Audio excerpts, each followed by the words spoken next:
Rayzr.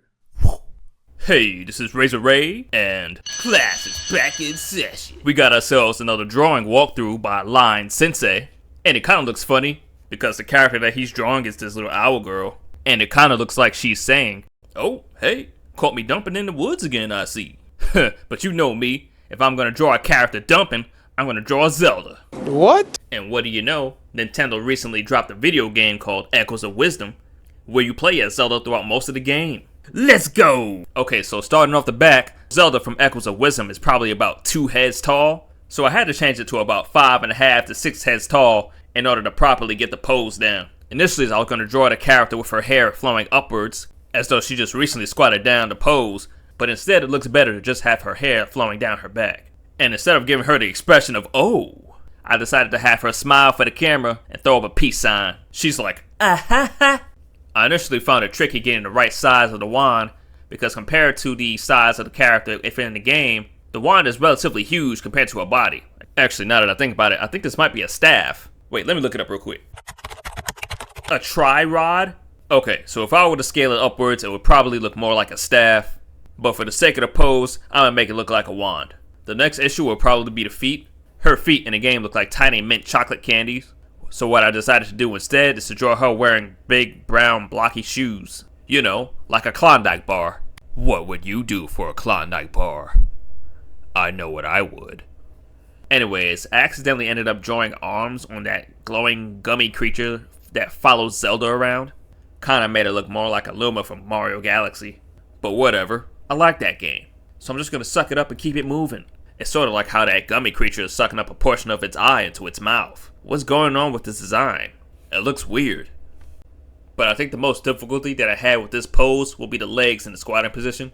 Mostly because I'm not sure if I quite got the arc going from the hips to the knees, and then from the knees to the shin, down to the ankles. I know that when it comes to the knees, at least realistic anatomy, the knees aren't a flat surface. They have a bumpy, rigid surface due to the structure of the bones. But for this sort of anime style, I gave it a somewhat flat surface, and then drew a slight curve going from the knee into the shin. Whether or not that looks right, you can tell me. Go on, do it. Clickety clack clack down in the comments. I dare ya. You already know what I'll do for a Klondike bar. Anyways, when it comes to the colors, I mostly kept it simple. Flat colors. I added a multiplier layer to all the sections that would be dark on the pose. I added some blemishes to the character. But as for the tri-rod and the gummy character that follows her around, I added a gradient that goes from green to yellow, which is similar to how it looks in the games. Then I added a glow to the tri-rod and the floating character. I also added a gradient streak to give the impression that the floating character is flying through the air towards the tri-rod, which then would lead your eyes from the tri-rod downwards towards Zelda. Finally, I gave her a shadow beneath her that angled towards the right because the light source is from the left. As for the background, I kept it simple.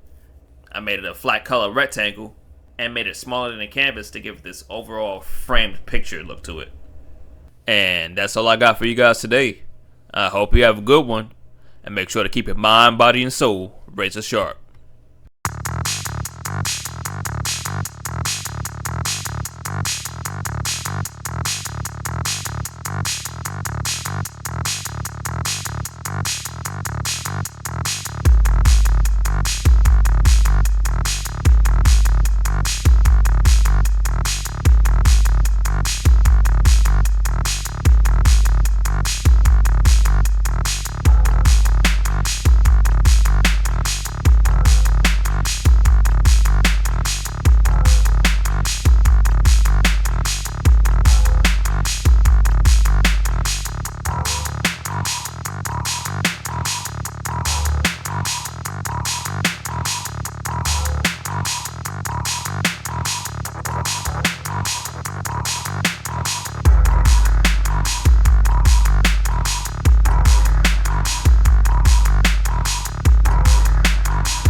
Rayzr.